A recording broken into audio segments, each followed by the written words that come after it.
good morning, YouTube. I am presently less. Hey, what's up, man? I'm presently less um, prepared than normal. uh, than normal. Copy. Oh, hold on, I'm doing something here. Let's see. Post comments.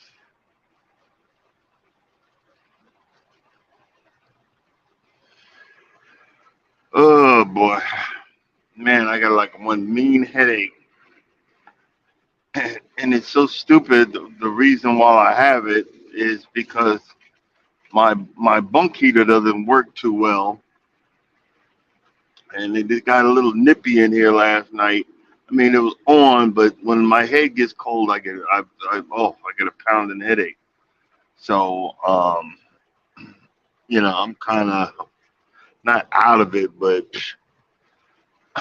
you know, feeling a certain way. I would just say it like that. So. But hey, good morning, Mike. How you doing? Morning, Charles. How you doing? What's happening? Where what part of the world you in? Um,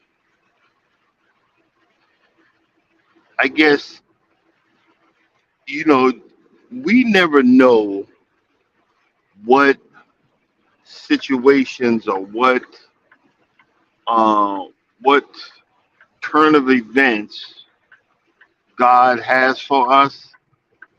Um, I never thought, million years that I would be a truck driver. I actually wanted to be a chef. I wanted to be a chef. I went to culinary college. That didn't last long because I finally had enough of my father beating the piss out of my mother, and I jumped in. And then he threatened my life, and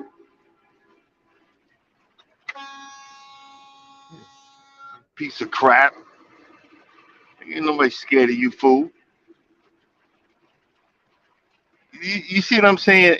These truck drivers, they think they the shit. They think they the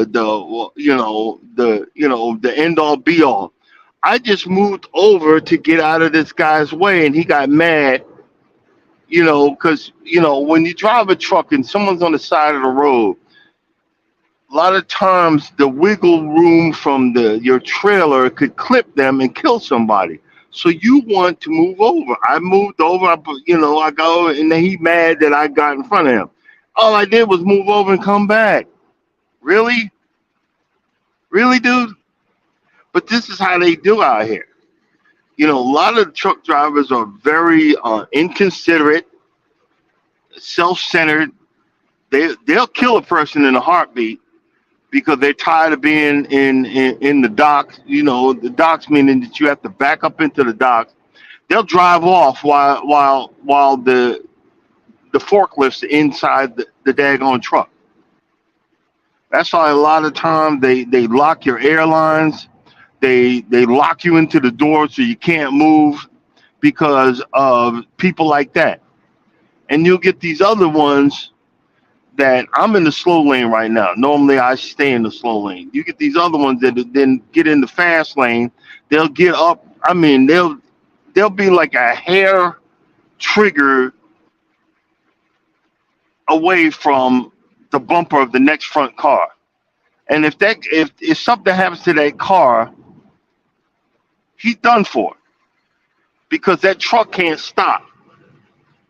It takes a whole football field for a fully loaded 80,000-pound truck to stop, no matter how many times you push on them brakes, no matter what you do. And these idiots, they'll just do whatever the heck they want. I didn't want to start the conversation like this. It's freaking stupid, but it just proves the point. You got to be a certain type of stupid sometimes to get it to come out here. Um, Yesterday I posted on TikTok and I posted on YouTube. What was wrong with this picture? Everybody said everything but the obvious. On new trailers, especially for the company I work for, you have it's called, I think Charles, let me know if I say it right, the bridge laws. Every tire, because of the weight, it has to be weighed. I don't every tire, every set of tires, the front, the middle, and the back. Well, the back tires, normally, for certain states have to be set at 40 feet from the kingpin. The kingpin is what hooks up to the truck itself from the trailer. Yeah. The kingpin hooks up. I believe it's like 40 feet from the kingpin, but let me know if I'm even explaining this right. And on our company new trailers, they make it easy. It's painted on there, 40 feet, painted on there. But a lot of states allow you to move those back set of wheels. You have to pull a pin, and you can either pull it forward or backwards. A lot of states allow that pin to be moved. So you can either move it forward or back. Furthest back is really 41, I believe 41 feet. So that's 1 foot past that red painted red connection. And that's for like a lot of the states in the north. So like I said, I'm just going off the top of my head, you know. And I walk up to a company trailer and I'm looking, like I said, past that towards the back of the trailer. So you can go one more foot past that 40-foot mark. Okay. Some idiot put it on the other side. And I put it, I said, what's wrong with this picture for you truck drivers? It took all day for someone to figure out what was wrong. Oh, it's this. Biden and Harris are not under your wheels, and I mean all kind of crazy behind stuff. And I'm going, Jesus. I thought it was funny because this moron that even first of all, you don't want to write on the daggone vehicle. Just because you're stupid doesn't mean that everybody else be stupid. And if you're gonna write on the thing, at least get it right, or at least come a little closer. You know what I'm saying? Um, and if you don't know, have someone that does know. A lot of times I'll wake Charles up. I'll call him, hey, got a problem. I'm overweight on one of my sets of tandem. The tandem meaning the wheels. I'm overweight. What do I do? Okay, do this. And at this point, I trust him now. I'm like, man, man said do this, and perfect. I had that. I was fighting with the wheels. The overweight. I was way overweight, and he said push the fifth wheel. That's what the kingpin hooks into. For me to pull it all the way down the highway, he hook into that, and we got it. I got it, and I was thankful. Man, please. And I learned from that. I didn't say, push Biden and Harris in between in the middle of my truck. I mean, just dumb stuff.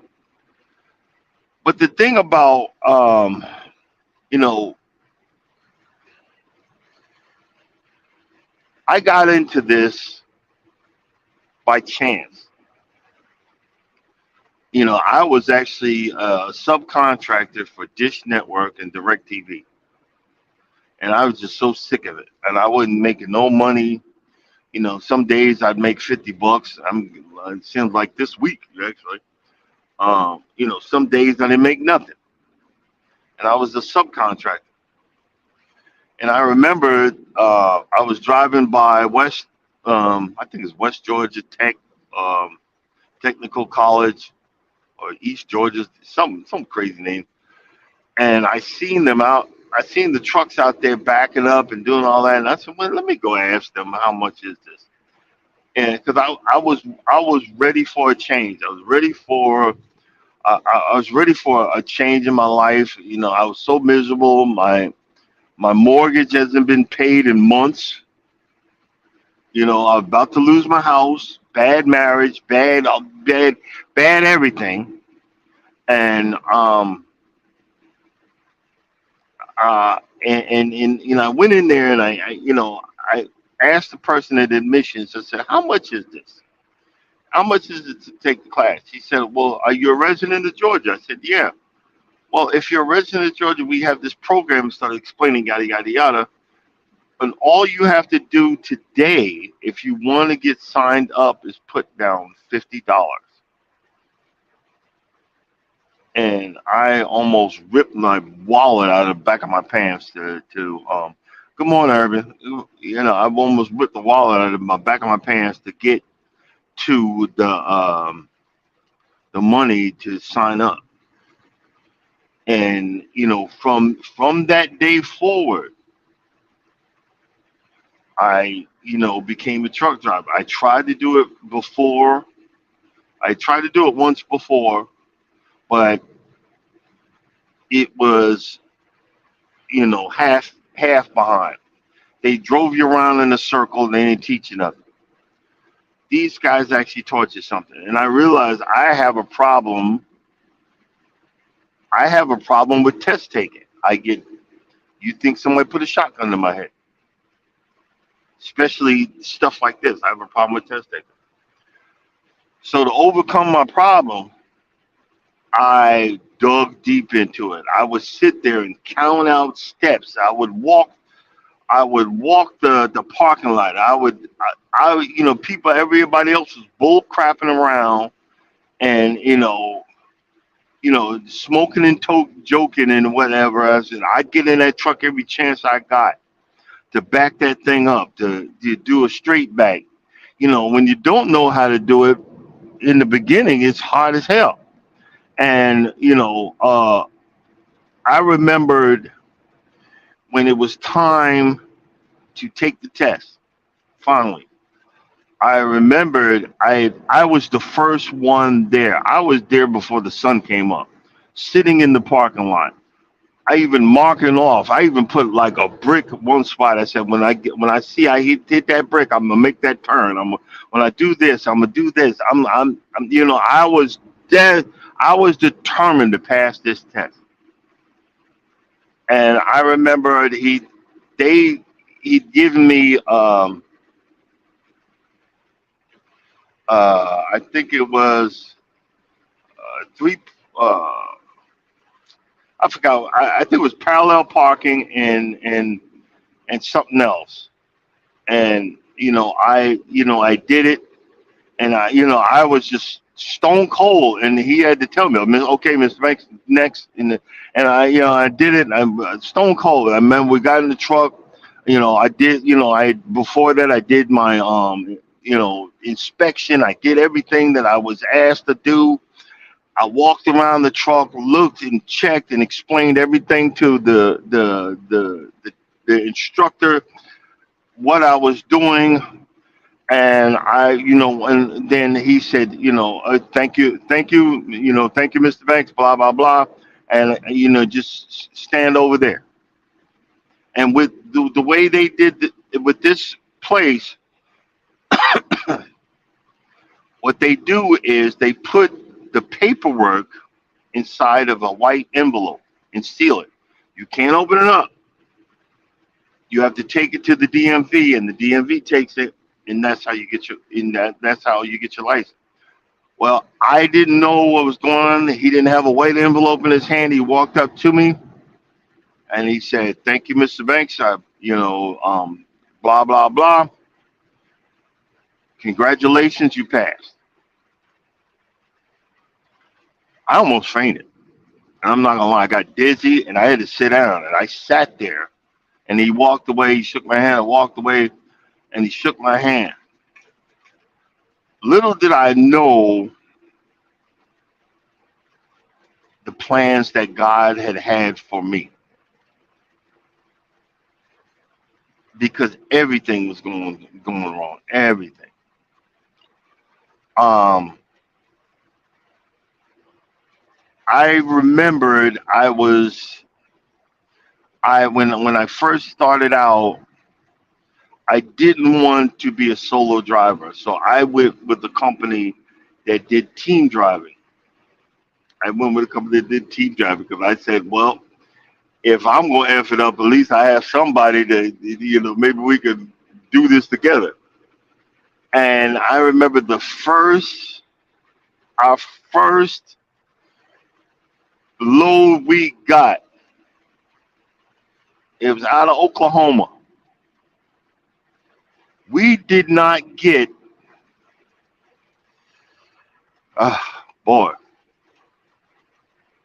we we didn't get 30 minutes out of Oklahoma and drove into a damn gone blizzard. And I was driving, and I'm already white knuckling. And I asked my man, "What did we do?" He said, "I know what I would do." Well, what would you do?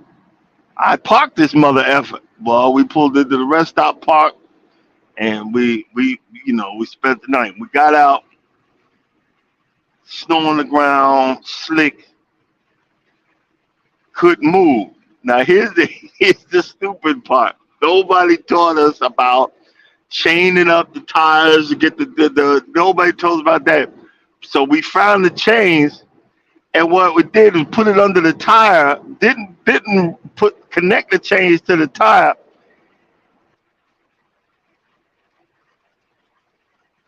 He drove over the chains, which gave us the momentum. I opened the truck doors. It said, "Just keep going." Jumped out, ran back, grabbed the chains, ran back to the truck while the truck's still moving, and I got in the truck and we took off. I'll be honest with you, I can't remember the dude's name, but I would have teamed with him almost my whole career because the guy was so cool. He was just pissed at the company, and he didn't want to do me wrong because he dropped me off in Georgia when it was time to go home one time. He had dropped me off in Georgia, and then he went to, I think, South Carolina, and they said did something him wrong, and he, instead of him leaving that truck in South Carolina and leave me hanging, he brought the truck back to Georgia to give it back to me, and had someone bring him home. I was like, wow, and I was so hurt. But the thing they don't tell you about driving this behemoth. Good morning, Bayou. What they don't tell, and I know, Charles, you're driving. You don't like to, and if you want to come on and add to this, what they don't tell you is this is a very, very lonely job. Very lonely to the point of there is some unscrupulous stuff that goes on out here that you guys don't know about, which they they are called lot lizards, women of the night. And you know, I used to just park anywhere. Now that I have some time under my belt, I kind of try to park at more family friendly truck stops. Um, Let me tell you like this: ain't that much desperation in the world. Some of these people I've seen out here, and they knock on your door in the middle of the night and proposition you, and when the reason they say lot lizards, trust me, they look like lizards. This one sister, heavy set woman, she must have just came out the hospital. There was a tube. I said, "No, ma'am, I'm good, thank you." And I kept on walking. There was a tube coming out of her back into a bag. And if I had any reservations, my little pee pee shiver pee-pee, shriveled up past the crack of my, so far into me, it still ain't come fully come out yet. There's a freaking tube coming out of her back. I seen some that missing teeth and I remember there was one place in California. A lot of times what y'all don't realize is we only allowed to drive 11 hours a day, no matter what. We're only allowed to drive 11 hours a day. One time I was in California. I'm coming down. I believe it's five. Try to let me know if I'm saying. I believe it was five. And I was finding the regular truck stops like the Pilots or the Loves or the Petros or the TAs. It was mom and pop. This back in the day. Now they got a lot of mom and pops. So I pulled in there and I'm seeing all these little babies walking past me. And I'm clueless. And it didn't even dawn on me. These little babies. But then an adult one, these little baby lizards, then an adult one came out. Hadn't even stopped the car yet. The truck yet. Car drove up in front of my truck, jumped out with big bulls and swinging them, yelling, you want this, I'm like, oh my God. And the driver next to me, he said, I'm out of hours, but I'm getting the hell up out of here. And I just like, oh my God. And that was when I had to change up.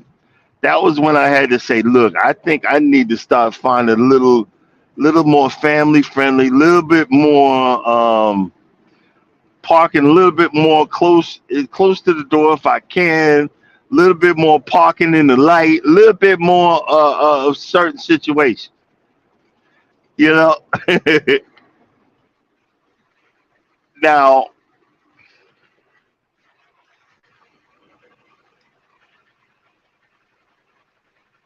the situations of, again, I'm gonna go back to the part of being alone. I tried to have relationships with this, and I didn't realize that I was so messed up in the head. And it took a long time. It took, oh my God. You see, you got to think, I'm trying to tell you something. I was so messed up in the head. I told my wife, I said, babe, I'm happy you came when you came because I don't think you would have been ready for me. Because I was so needy. I was so needy. I get in a relationship and want to talk the whole time I was driving. These poor people, you were like, look, I got to go to bed. I got to get up for work. Look, I can't talk to you today. They were running from me. Why did you want to talk to me? Oh my God. Ah. I was so needy that it was so painful. It was so painfully bad.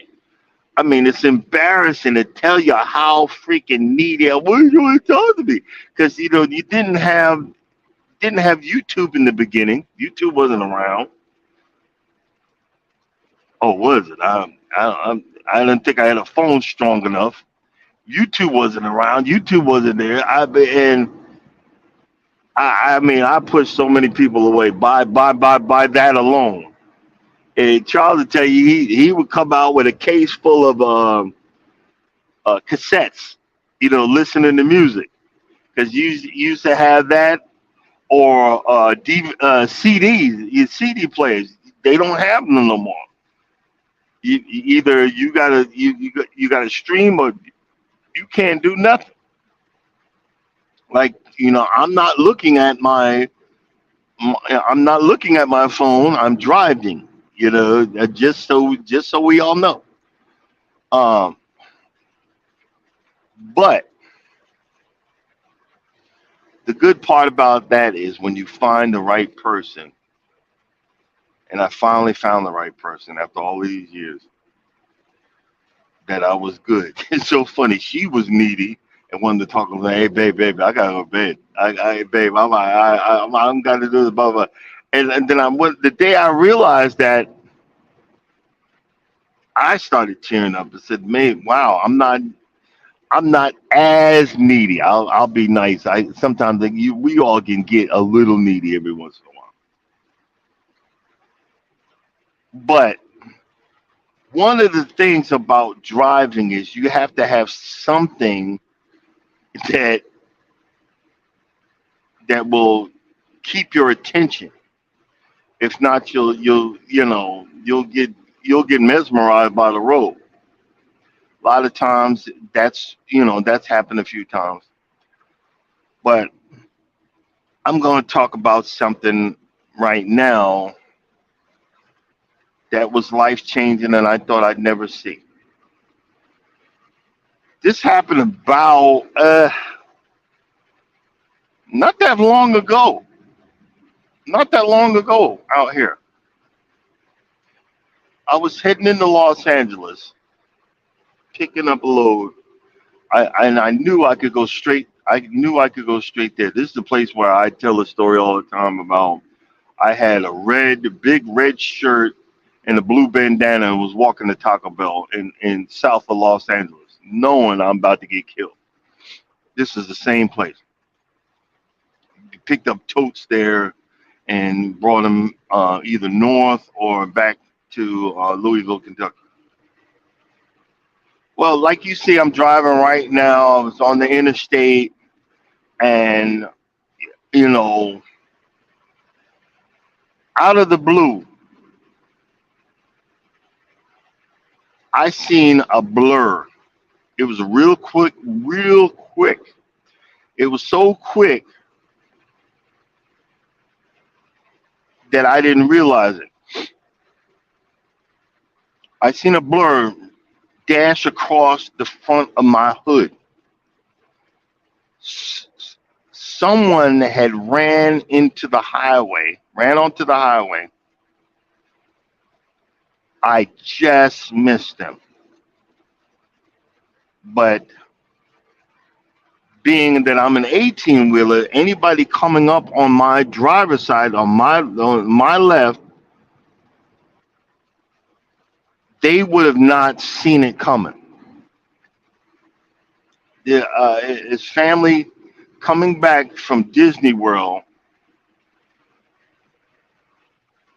ran that poor person over. I never found out if it was a man or a woman or whatever. Morning, wellness. Hi, good morning. I never found out was it a man or a woman. And I could see in my window because I looked back so quick because it happened so fast. I could see the body in the truck, and again, it's for entertainment purpose only. I'm just trying to explain what happened. The body in the truck ran over him, and then another black car hit the white car. The interstate was shut down for hours after that. I wasn't a part of it, but I called 911 and explained the situation. I'm a truck driver. This is what happened. I seen a blur come in front of me, and the guy in the white truck had no chance to hit the brakes and stop. And talk about being so overwhelming. You're not gonna hear from any other dude, but I was in tears because it could have been me. That I and my my driving career would have probably been over. Even if I was not in the wrong, I don't think I could have got behind the wheel again. You know what I mean? I don't think I could have got behind the wheel again. And the pathetic part about that long story longer, I guess whoever that did this, that commit, and I said it because a couple of weeks later, I think a couple of weeks. Don't quote me on this. I got a call from a state trooper, and he wanted to hear my side of the story because I was the only witness. because this was like it was like 2 or 3 o'clock in the morning. I said, whoever did this, they did that on purpose. They could see the lights, me coming, because the state trooper had said a lot of times homeless people, instead of going all the way around, they'll run across the highway to get to the next whatever. I said, no, and he said that. I said, no, no, no, sir. This person deliberately was trying to commit suicide because there was no cars in front of us. You could see these lights coming. He waited till the last minute, took a deep breath, and darted out there. You know what I mean? And darted out there. If if this person um was was not tried, this person committed suicide. This was on purpose. I said, I'm no professional, but this was on purpose. And it shattered me. You know, some of the stuff that you see out here. Like, look at it, nut. You see that truck that just passed me? He's coming right up on my high speed. Nah, player. um, I remember one time coming over. I had came over. That's the scary part about driving these trucks. You come over a hill and you're coming over at a high speed. I had just enough speed to the downshift. That was before these automatics. The downshift to hit my Jake brake. Jake brake is like an engine brake. It slows the truck down. To hit my Jake brake and bring it under control and not hit all the stop traffic in front of me. But there was a guy behind me in a Peterbilt. All the trucks that I had were governed. Governed means that it's at a certain, rate of speed.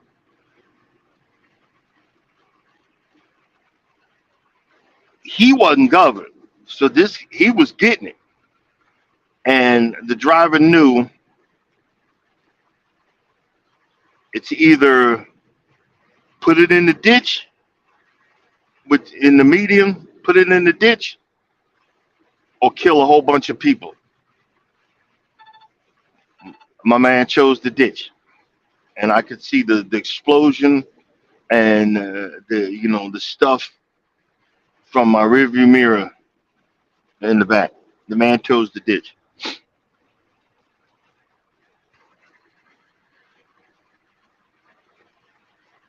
One of the when I was a team driver,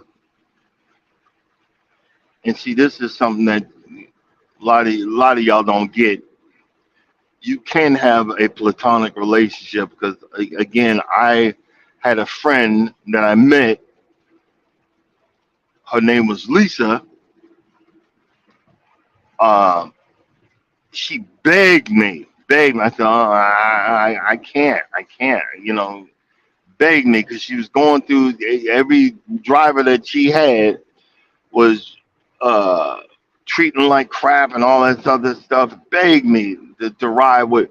They could please ride with you till I, find something better. Or yada yada. And it took a lot of coercion, but we were very respectful in the truck. And I remember we were coming across Wyoming one morning, and she hit a patch of ice. And she never said my first name. She always said my last name. I heard her scream, yell out, "Banks!" And yo, we were about to go over. The truck was about to flip. And that truck had it was a Volvo. The Volvos have ladders that can be stationary. And I grabbed the ladder, and all I could do, because I wasn't that great, I didn't know that much. I said, "Let off the brake! Don't touch the brake! Let off the brake!" She let off the brake, and we straightened out and coasted to the side of the road. And she unhooked the seatbelt, said, "I'm effing done. I'm done for the day." And I said, but I said, but Lisa, yeah, Lisa, it's your hours. I'm not now. I don't give a flip. I was like, yo, what do we do? I don't care. She jumped in her boat and said, I'm not driving one more inch today. F this road. And I had to tell her, look, we need to park. We almost flipped this truck in this ice, yada yada yada. Pulled over. I took over. I got dressed, took over, and I got us to the next truck stop. um, I've seen trucks flipped over in the ditch. I've seen trucks half mangled, and you wonder why do I still do this? Because I'm too old and stupid to start over again. I start over so many times, I can't do it no more. If I do start over, I'm gonna be mowing the lawns, and that's gonna be slow, progressive, because I'm gonna make that work. um, another one, another, and another. Now, when you drive an 18 wheeler, you only allowed a certain amount of minutes to drive. You got 11 hours. And I remember I was um, somewhere in either, I think it was Arizona. I was heading north out of Arizona. And I could not, it was before the phones, it was for the books that had parking spaces. It was before all of that. And I was on this, it was before GPS. I had a map book, and I'm following this road, and just everything was gone. At one point, I'm gas stations, and I was like, well, I need to find a place to park. I gotta shut down. And I mean, my heart was racing. Now, man, whatever. If I can't find it, I'm a drive till I do. I don't give. I'll turn the volume down because we have an onboard computer, but like you are in violation. It turned red. You're in violation. Yeah, I'll just turn it down, turn it off. But at this point, I'm driving on this back road, and now it's twisty, turny, and I'm like, and I did not want to violate. I had like 2 minutes left, and I found this patch of dirt that looked hard enough that I could pull my truck over to the side. I pulled my truck over to the side. I back in there, and I was like, wait a minute. I gotta go, and it's dark out there. It's dark, like dark. This is like the makings of a movie, like like that, and I said, you know what? I got to throw a lock on the back of this truck. And, I don't need nobody robbing the the load, and I got and I ran back there and I'm shaking and like, I'm trying to get the key in the lock and twist it and put it on there. And I'm like, oh my God, I'm gonna freaking die. Oh my God. Oh, and I'm having a fit. And then I run in the front, and you see it's on some thumbnails because I've kept that picture. I said, let me take a picture of this truck and where the heck is that, just in case they find the bodies or they don't find the bodies and they just find my camera. So at least you know where I was, and say goodbye to my family, which are a bunch of good for nothings. And I sat under that cover. I got under that cover like it was bulletproof glass, like it was a bulletproof, like it was like a shield, like like like it was like one of those force shields or whatever. I'd be protected, and I had my butcher knife out because I was in the truck cooking at the time. I had my butcher knife out and said, somebody come in here. If the Chupacabra comes in here, I'm gonna stab him in the neck. You ain't gonna take me without a fight. You ain't gonna eat me. And I'm sitting there, I'm like, oh my God. And I went to sleep and I woke up to one of the most beautiful, one of the most beautiful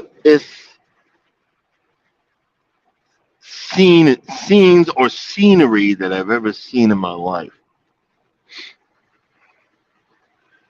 And it turns out that the road that I was on the south. It was the south. It was like the south rim, the southeast or southeastern rim or south. It was somewhere rim of the Grand Canyon. I didn't know that until I got up and did my morning thing and started driving again, and I drove right past the gate. Past the gate.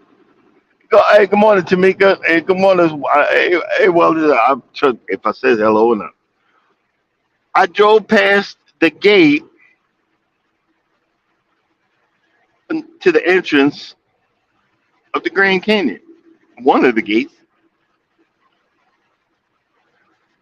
I have seen, especially in Washington State, in Colorado, on the west side of 70, Utah,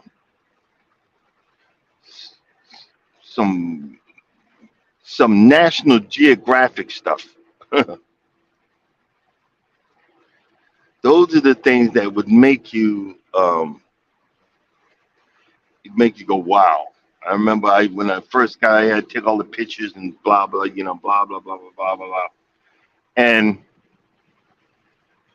I remembered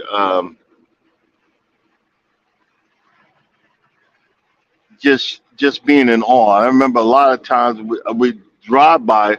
I would drive by Las Vegas to get to California, go back the other way, and be driving by and taking pictures and taking, you know, you know, taking pictures from the highway, you know, and I was sitting there hilarious. And then one day I said, you know what?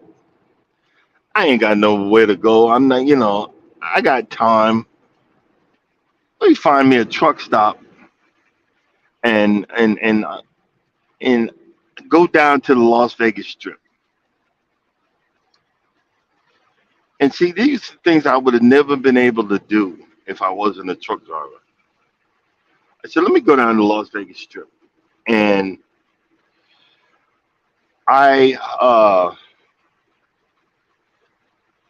took a cab down there. This is for Uber and Lyft and stuff like that, and it cost a freaking arm and a leg.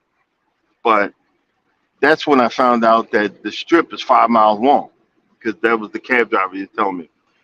And I remember just walking down the road, and I got me a slushy, from Fat Tuesdays, and I was enjoying that daggone thing, and looking at these crazy people, just the craziness of Las Vegas. I'm not even talking about gambling. I didn't gambling. It just the street vendors, the people out there, the things that they did, and guys dressed up like Kiss with their booty showing, and I'm like, yo, this is crazy. And I used to just sit there and I laughed and enjoyed. And I remember I was on my way back to the other, on the way back, and then this before I was married, dear. If my wife is listening or our friends, way before I was married, years before I met you, I had got ghosted by a woman that I went on a date with, and she picked out, and then just never, never called me back. Like weeks or months later, I'm walking down Las Vegas, and I deleted the number. I'm like, and someone had, you know, called me, and that's when I actually answered the phone and said hello, and was talking, how you doing, blah blah. I didn't remember who this was, and then I finally came out my face and said, who is this? And they went off. Oh, this is so and so. This is you. You getting mad at me because didn't know who this was? I deleted your number a long time ago because you ghosted me. Ah, you man. I remember it was cussing and screaming. No, no, no, no, no, no, no, no, no, no, no, no, no, no. You ain't got no right to be mad at me. You picked out on my dime and then left and didn't say a word. And now you want to reconnect? No, no. Have a nice life, click. And then I walked off like John Travolta in Saturday Night Fever. But you can tell the way used to work out one day. I was my low self.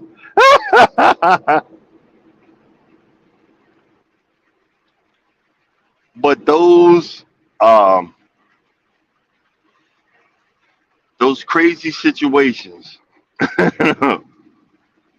had and have continued in this life. And I remember one time I was sitting at a truck stop in Kansas City, and I'm sitting in the front seat, and I'm watching this woman get out of one truck and go into another truck. I said, "Wow, and they tell you how goofy I was back in the day. I'm like, "Wow, that woman's she's so friendly. She just getting these people truck talking to them and then moving on to the next guy." And then wow. And it didn't dawn on me. And then my co-driver said, "Hey, stupid, that's a lot, lizard." I said, oh, oh, oh, oh. Do you see what I'm saying? And it got to the point. I am so stay to myself. If I get in that truck stop, I go in, and then I don't stay long. I get what I get, and I get the heck out, and I go lock my doors, lay my behind down, talk, and I do whatever I do. But I like the song goes, I'm a survivor. And this company closed down though, which is scary. I didn't realize that till someone told me. All the keys to their truck doors. I used to work for a company called Celadon. All the keys were the same. They all were the same. So anybody that had a Celadon key could get it, come in your vehicle in the middle of the night. All of them. Let's see.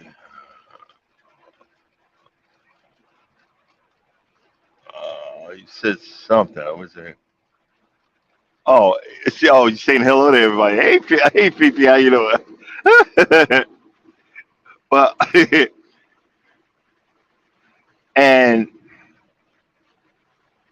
that's when you get these straps, and you strap it in both doors and ratchet them. You could ratchet them shut and stuff like that.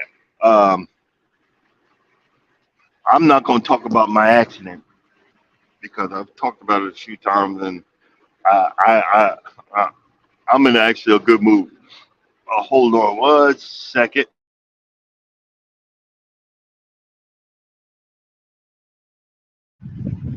I don't know. Every time I got, every time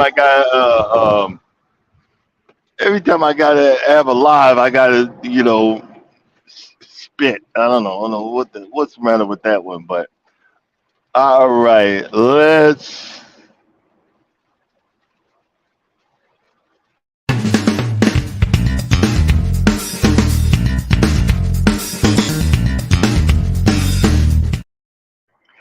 Okay, let me tell you why I have a portable toilet in my truck, and this is the main reason.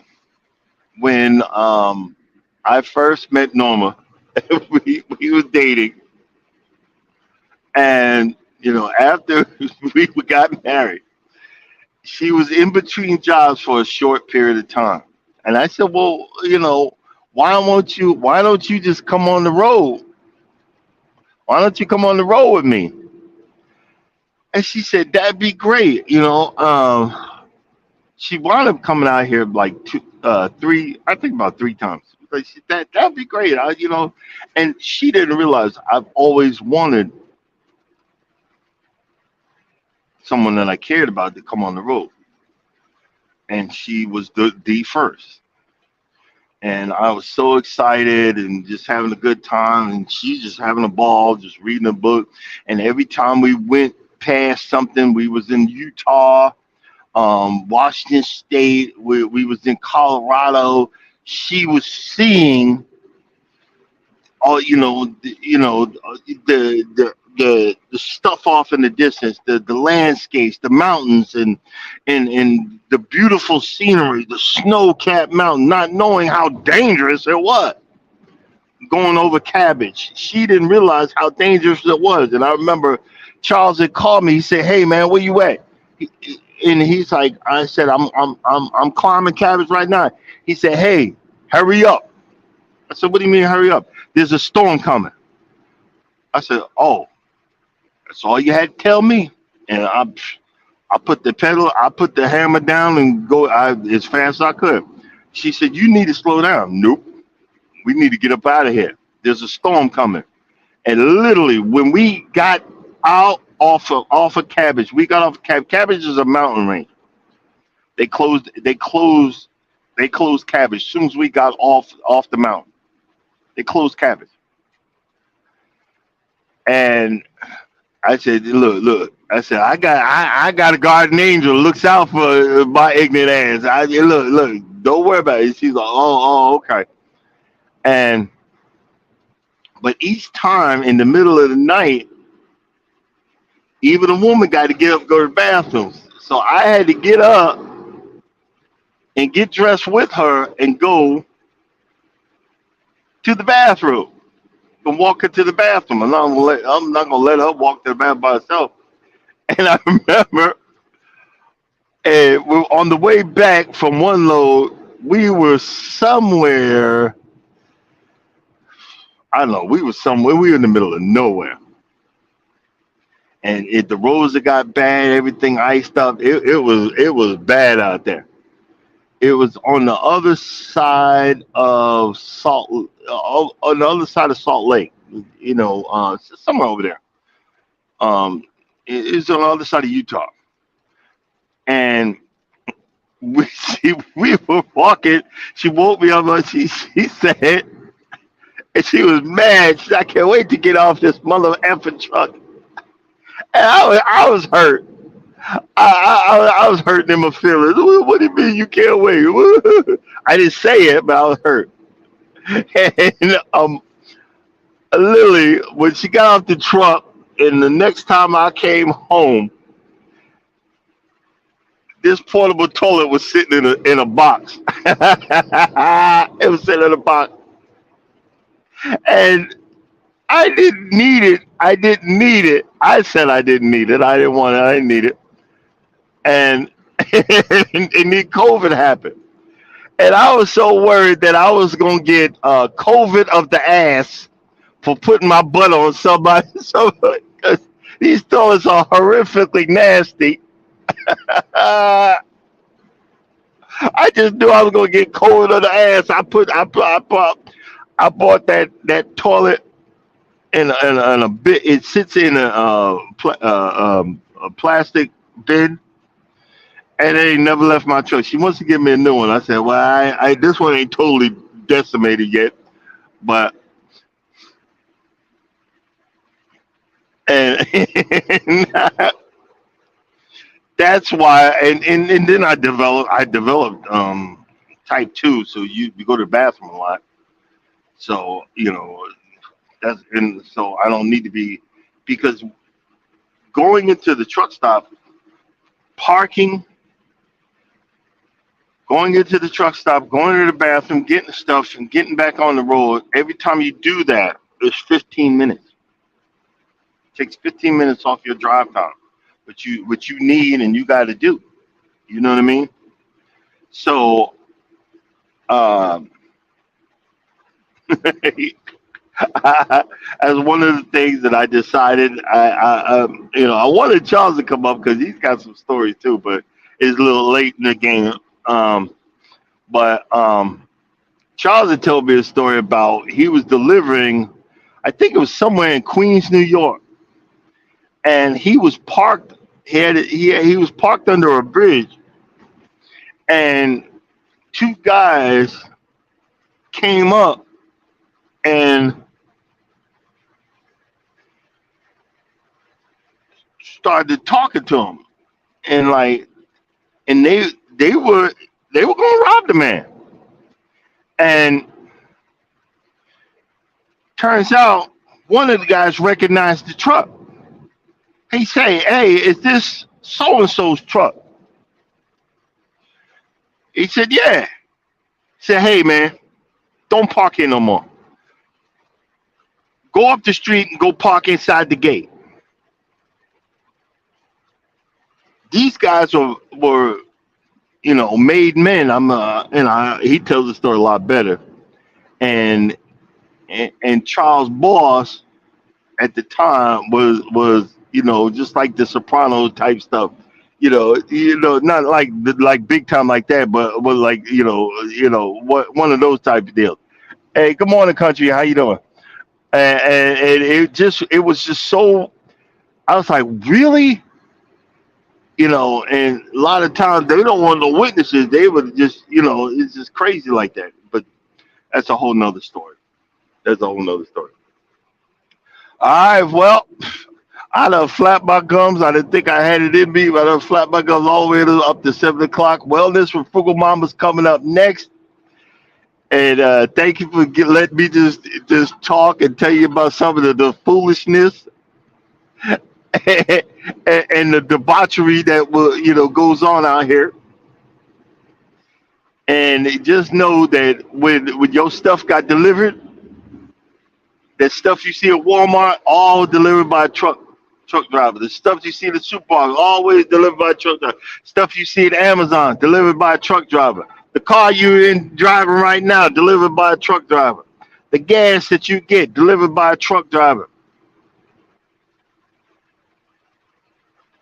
When all y'all were hiding behind closed doors, me and Charles were on the road all the way through COVID. All the way through COVID. Talk about essential workers trying to survive. But again, thank you for being part of my live. If y'all get a chance, check out my walk-in premiere that I did earlier this morning. Um, I've tried something to see if that was what's your name? I bring it was saying that you get some extra time doing premieres. I'm doing short premieres because everybody's attention span is short. But as always, guys, if you don't think no one loves you, know that I love you. God loves you. May God hold you. May He keep you. May He keep you protected on all these highways and byways. And as always, stay in your lane because you get in the wrong lane, you're going to have problems. Amen. In Jesus' name. Y'all have a blessed day. See y'all tomorrow.